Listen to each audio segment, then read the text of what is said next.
Bueno, ¿qué tal, compañeros, compañeras? Saludar este espacio, agradecer la invitación a poder participar de este foro para poder, bueno, escuchar las voces de otros compañeros en el mundo y también acercar nuestra experiencia en Argentina. Como comentaba ahí Carolina, yo soy secretaria de prensa del CITRARREPA, el sindicato de base de trabajadores de reparto por aplicación aquí en nuestro país, y la idea era poder traer hoy, bueno, cómo fue la experiencia en Argentina de organizarnos con los compañeros, las compañeras, trabajadores de reparto. Un poco nuestra organización se forja al calor de las pandemias. Otros, bueno, oradores han expresado, ¿no?, lo que eso ha significado para los repartidores. En Argentina, con las cuarentenas masivas, cientos de jóvenes como yo se quedaron sin trabajo, hubo despidos en masa, sobre todo de los sectores del trabajo más precario, y eso llevó a que muchos de nosotros decidiéramos ingresar en las aplicaciones de reparto para, bueno, digamos, hacer, trabajar durante la pandemia en un momento muy difícil, y bueno, fue cuando el reparto por aplicación, si bien ya existía en nuestro país, se convirtió en un fenómeno masivo, efectivamente, donde la mayoría de nosotros somos jóvenes. Eh, Ahí en las cuarentenas era una cosa muy impresionante, porque en la calle los únicos que estábamos eran los trabajadores de la salud, los médicos, los enfermeros y los trabajadores de reparto.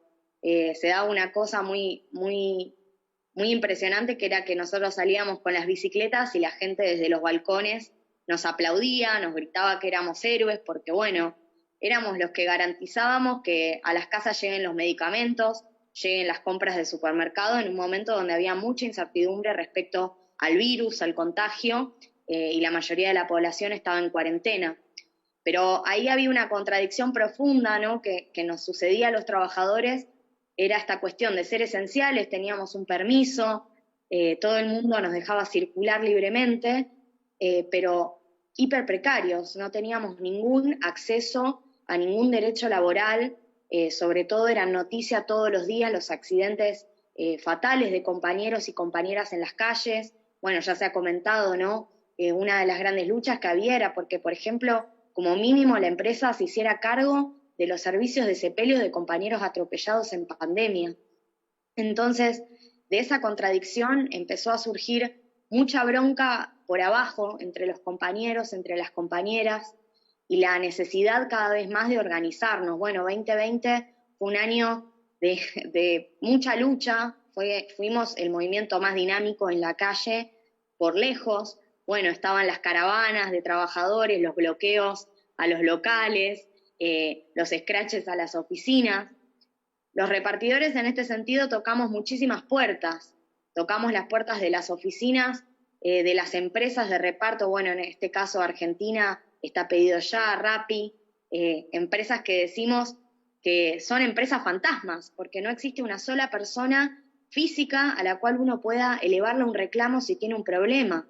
Empresas, digamos, que lo que cometen es un fraude laboral, ¿no? En todo el mundo, bueno, venimos de un foro internacional en Bruselas del cual estuve participando, y lo que se ve es un ataque sistemático en todo el mundo en simultáneo a derechos laborales que digamos son del siglo pasado, ¿no? Estamos en el siglo XXI y estamos discutiendo si los trabajadores tenemos o no que cobrar un salario, tenemos o no que tener seguro en contra de accidente. Entonces, el negocio de estas empresas efectivamente ha sido retrotraer los derechos laborales de los trabajadores a un siglo atrás. Tenemos estas empresas, pero también tenemos a los estados, a los gobiernos. Bueno, el Ministerio de Trabajo en Argentina, al cual hemos tocado su puerta incontable cantidad de veces, se declaró incompetente para intervenir en nuestros reclamos, alegando que, bueno, los trabajadores no somos reconocidos como tales y que además no teníamos un gremio, un sindicato que pudiera representarnos frente a las empresas. Y obviamente también con la complicidad de las burocracias sindicales, ¿no? El sindicalismo tradicional, que ha cerrado la boca frente a este avance. Por eso nosotros Enseguida entendimos con esta respuesta del Ministerio de Trabajo que se declaraba incompetente, que en realidad no hay ninguna incompetencia, lo que hay es garantizar que estas empresas operen de esta forma, garantizar la precarización laboral como una política de Estado. Frente a esto, bueno, cuando nos empezamos a organizar en la calle, un poco nuestra preocupación era cómo hacíamos los trabajadores, que estamos efectivamente muy atomizados en un territorio muy extenso, para poder encontrarnos, para poder conocernos. Muchas veces un laburante de una zona no sabe lo que está pasando en el barrio de al lado. Y con los compañeros que en primer momento pusimos en pie la agrupación Jóvenes Trabajadores Precarizados, entendimos que teníamos que ir a donde los trabajadores nos organizamos y nos agrupamos naturalmente, ¿no? Cuando salimos a la calle a laburar y estamos esperando que nos caiga un pedido, son las plazas, son los centros comerciales, donde esperamos, donde nos juntamos, donde nos damos una mano muchas veces solidariamente frente a la falta de respuestas por parte de la empresa.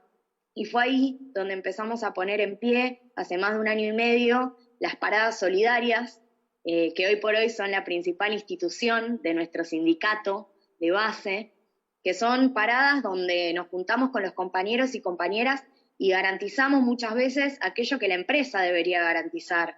Por ejemplo, tener un tomacorriente para poder cargar nuestros celulares, que son nuestra herramienta principal de trabajo, tener acceso a un café, algo caliente o algo fresco en verano, poder, digamos, arreglar las bicicletas, tener herramientas, elementos de seguridad e higiene.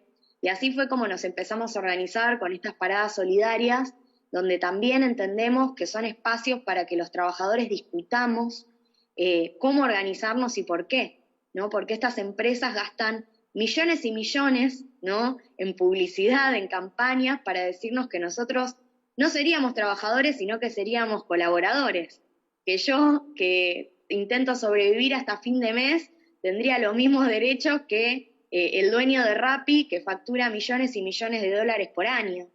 Entonces estos espacios de las paradas solidarias fueron el espacio donde nació la pelea, digamos, por poner en pie un sindicato que nos agrupara y nos organizara y nos permitiera luchar por nuestro reconocimiento laboral como trabajadores. En estas paradas que hoy tenemos el orgullo de decir que están a lo largo y a lo ancho del país, porque muchos compañeros en el interior de nuestro país también han tomado la posta y las han comenzado a organizar.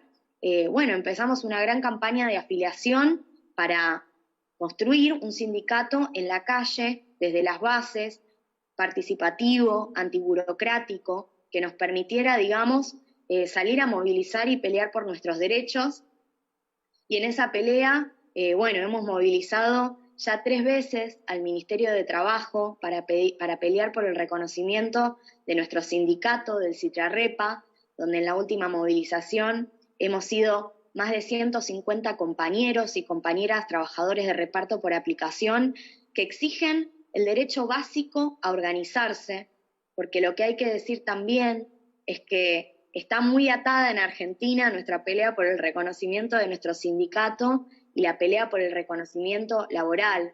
Nosotros hoy por hoy tenemos más de 1.500 afiliados en todo el país que exigen el reconocimiento de su sindicato, y el ministerio no avanza, digamos, con el procedimiento porque no reconoce que esos 1.500 trabajadores de aplicación efectivamente sean trabajadores. Así que para nosotros esas dos luchas están profundamente atadas. En este camino un poco, bueno, donde ya nombré, tenemos muchos enemigos y muy potentes, hemos buscado la solidaridad también de otros sectores en lucha. En Argentina hay diferentes sectores de trabajadores que han peleado contra la precarización laboral, y para nosotros esos son, digamos, nuestros principales aliados, los que apoyan nuestras luchas, los que movilizan con nosotros. Hemos sido en pandemia el único sindicato que ha movilizado con distintos sectores contra los despidos, como bueno, ha sucedido hace poco entre un sector de eléctricos, de Sur y EMA, que vienen también luchando contra la tercerización, otro fenómeno bueno, muy ampliado en el mundo laboral. Y en este sentido, bueno, nuestra pelea sigue abierta, se sigue fortaleciendo, tenemos el desafío de seguir haciendo crecer las paradas solidarias, que son este espacio de base democrático y participativo que tiene nuestro sindicato, que lo diferencia un poco del sindicalismo tradicional, porque nosotros entendemos que somos una nueva generación que tiene toda una pelea para dar, que tiene que ver con recuperar nuestros sindicatos para que sirvan como herramientas de lucha, que vuelvan a ser de los trabajadores, que nos sirvan para defender nuestros derechos, sobre todo, bueno, a toda esta juventud, esta nueva generación que entra al mundo laboral y se encuentra con que no se puede proyectar ningún tipo de futuro, ni siquiera el más básico como proyectarte, comprarte una casa, un auto, nada, es solamente poder aspirar a llegar a fin de mes, el que tenemos los jóvenes. Así que esa viene siendo nuestra experiencia. Nosotros no confiamos, digamos, en que nos vayan a regalar nada, entendemos que es la fuerza de la movilización la que va a lograr el reconocimiento de nuestro sindicato, que es en las calles donde nos tenemos que mantener, y bueno, también celebrar espacios de organización internacional que para nosotros son toda una novedad, ¿no? Una nueva rama del trabajo que se organiza internacionalmente para ponerle un freno al fenómeno de la plataformización y la precarización, ¿no? Que viene siendo en desmedro de todos nuestros derechos. Así que, bueno, seguimos en la lucha por el reconocimiento de nuestro sindicato, el CITRARREPA en Argentina, y bueno, muchas gracias por este espacio y les envío saludos.